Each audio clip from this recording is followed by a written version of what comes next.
that's what I be really speaking. Cause even though this job piss me off, obviously what make a nigga piss more is living poverty.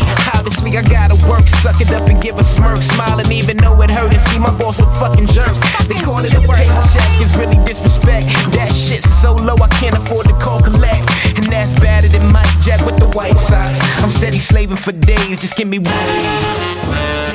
Slaving night, works days, works night, slaving day, slaving night, works day, works night, slaving.